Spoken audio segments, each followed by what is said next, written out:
लोकसभा चुनाव का जो रिजल्ट आया है उसका पोस्टमार्टम कर रहे हैं, समझने की कोशिश कर रहे हैं कि जनता इसे किस तरह से देखती है। और आपने तमाम जनता की बातों को यहां सुना, हम लोग क्या समझ रहे हैं, उनका अपना खुद का क्या वक्तव्य है, ये समझाने की भी वो बात कर रहे हैं कि वो जनता के प्रतिनिधि हैं लेकिन जनता के लिए उतने वफादार नहीं होते हैं। और इसी के साथ हमारे कार्यकारी संपादक एमएच1 प्राइम के प्रदीप डबास जी जो है वो जुड़ चुके हैं। उनसे भी हम जानकारी और उनसे भी हम बातचीत इस राज्यसभा चुनाव को लेकर के कर लेते हैं और समझने की उनसे हम एक कोशिश करते हैं कि कैसे ये जो पूरा चुनाव है, जो राज्यसभा का चुनाव हुआ, जिसके जो नतीजे थे वो 5, 5:30 ऐसे आ जाने चाहिए थे, लेकिन देर रात ये नतीजे आए हैं और हर किसी की सांसें अटकी थी कि आखिरकार जीत करके कौन राज्यसभा में जनता के मुद्दों को लेकर के जाएगा। देखिए, कांग्रेस जो है पिछले 2014 के इलेक्शन के बाद से जिस तरह की फूट कांग्रेस में लगातार उभर कर आती दिखाई देती रही, उसका नतीजा एक बार फिर से सामने आया है। इसमें नुकसान कांग्रेस का हुआ है। सीधे तौर पे माकन साहब को जो ये माना जा रहा था, कांग्रेस की ओर से दावे भी किए जा रहे थे कि जो है जितनी संख्या चाहिए राज्यसभा भेजने के लिए उससे ज्यादा वोट कांग्रेस को आएंगे, लेकिन हारे हैं वो। और इसकी वजह केवल और केवल कांग्रेस की भीतरी जो फूट है, इसमें आप आला कमान को भी जिम्मेदार ठहरा सकते हैं, क्योंकि कुलदीप बिश्नोई को जो मनाने की जिम्मेदारी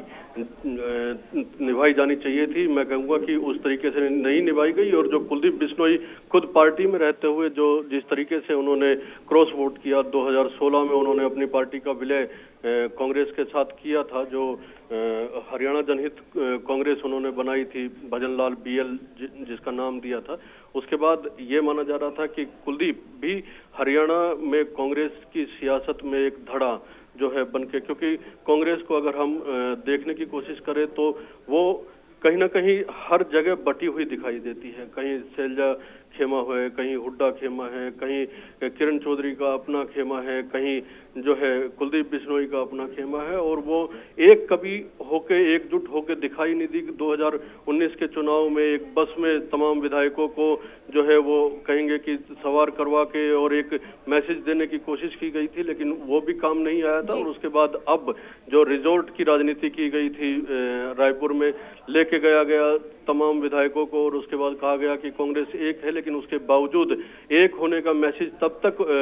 नहीं दे पाए थे पब्लिक को या जनता को, क्योंकि देखिए ये चुनाव विधायकों द्वारा किया जाना था, लेकिन इसका मैसेज लोगों के बीच जाता है और निश्चित तौर पे गया भी है कि कांग्रेस केवल अपनी फूट की वजह से ये सीट गंवाई है कांग्रेस ने। और इसके लिए सीधे तौर पे जिम्मेदार अगर किसी को कहेंगे तो विवेक बंसल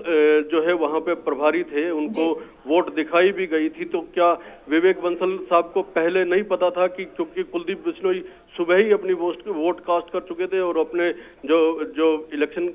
प्रभारी थे उनको दिखाया भी गया था, तो उनको निश्चित तौर पे पता था कि कुलदीप बिश्नोई ने क्रॉस वोट किया है। इसके अलावा जो वोट कैंसिल हुई है, मैं आपको बताऊं जो सूत्र बता रहे हैं इस वक्त, जो वोट कैंसिल हुई है किरण, उसमें प्रेफरेंस बतानी होती है 1, 2 और 3 के हिसाब से, और प्रेफरेंस की जगह उन विधायक साहब ने टिक मार्क किया है। जब वोट दिखाई गई थी, क्या उसी समय उनको नहीं पता था कि किसने ये वोट अपनी गलत कास्ट की है? जब चुने हुए प्रतिनिधि जो लोगों की वोट से चुन के विधानसभा या लोकसभा तक पहुंचते हैं, क्या उनको वोट डालने का तरीका नहीं मालूम था? इसका मतलब क्या कांग्रेस पार्टी में एक बार फिर से जानबूझ के इस तरह से क्रॉस वोट किया गया है, जबकि ये कहा गया था कि जो है रायपुर लेके जा रहे हैं और वोट किस तरह करनी है, क्योंकि कुछ नए विधायक भी हैं, उन्हें मालूम नहीं है कि कैसे वोट किया जाना है, तो उनको वोट करना सिखाया जाना है। तो इतने दिन अगर वहां पे रहे और उसके बावजूद वोट कास्ट करना नहीं आया और गलत वोट कास्ट किया है, तो क्या एक सवाल ये नहीं उठता है कि वो मंशा से किया गया वो गलत वोट कास्ट है जो कैंसिल हुआ है कांग्रेस की ओर से या कांग्रेस के एक विधायक की ओर से? क्योंकि निश्चित तौर पे जब पूरी पार्टी की वोट सही डल रही है और एक विधायक की ओर से और जब वोट दिखाया गया है विवेक बंसल को, तो क्या उसी समय बताया नहीं जाना चाहिए था कि? और ये सवाल मैं बताऊं किरण, कुलदीप बिश्नोई के परिवार की ओर से भी लगातार उठाया जा रहा है। हालांकि उन्होंने जो किया है, उससे राजनीतिक खेमों में ये भी एक बात निकल के आ रही है कि जितने आपसी मतभेद कांग्रेस में थे, उसमें हुड्डा को जिस तरीके से फ्री हैंड दिया गया था और उसके बावजूद वो जो है कुलदीप को तो मान लीजिए कि वो विरोधी खेमे के थे, लेकिन बाकी विधायक तो रायपुर में मौजूद थे। उसके बावजूद अगर एक क्रॉस वोट हुआ या एक वोट कैंसिल हुआ है, क्रॉस वोट तो इसको नहीं कहेंगे, लेकिन गलत मत डालने की वजह से कैंसिल हुआ है। तो प्रदीप जी, इसी की बात जो है वो बीजेपी भी कर रही है कि प्रशिक्षण हमने दिया सही से, उन्होंने सिर्फ पॉलिटिक्स किया है। जी